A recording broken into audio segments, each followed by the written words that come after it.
When you walk in here, you're not walking into a parking lot.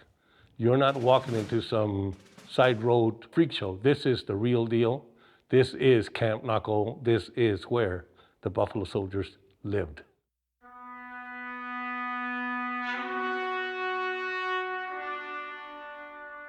They were separated from the rest of the folks because of their color, but they had a lot of guts. Buffalo Soldiers are the name that was given to the African-American units of the U.S. Army. And they were stationed all around the United States, particularly after the Civil War. But they were located in Fort Huachuca, which also was home for the Buffalo Soldiers, here in Camp Naco, and a number of other forts within Arizona. We're located about 600 yards from the U.S.-Mexico border.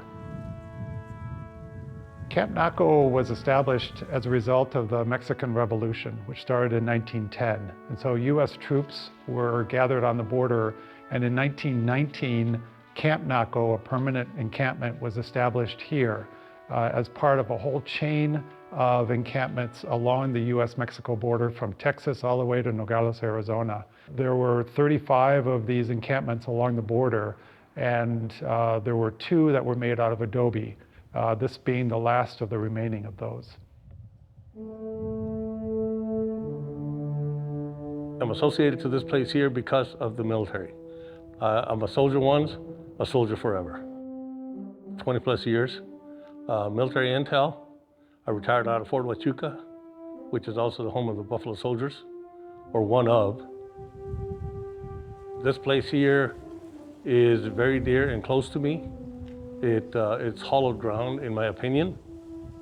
This is where those young men, because I don't believe that there was any women here at that time, but this is where they sweated, they bled, they cried, they fed, they slept, they suffered winters, summers. It didn't make a difference, but they were here.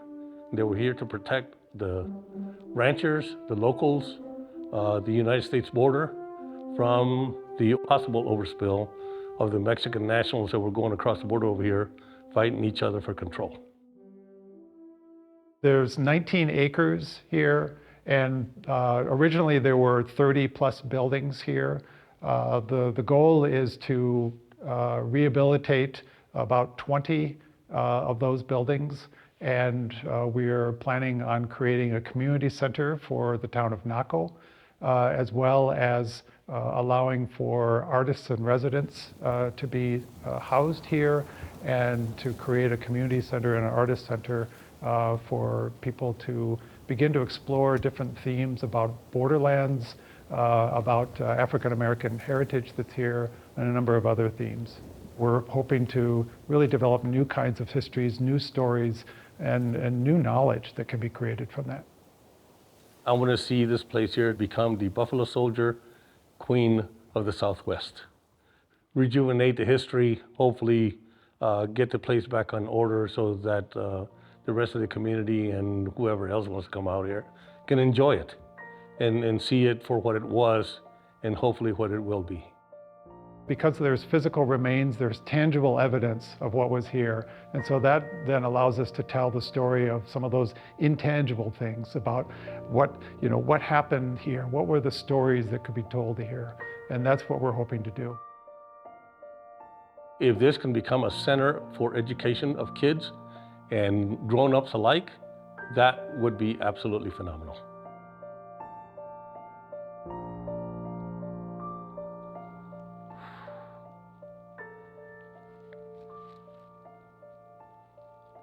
I have slept here. I have been here at night, and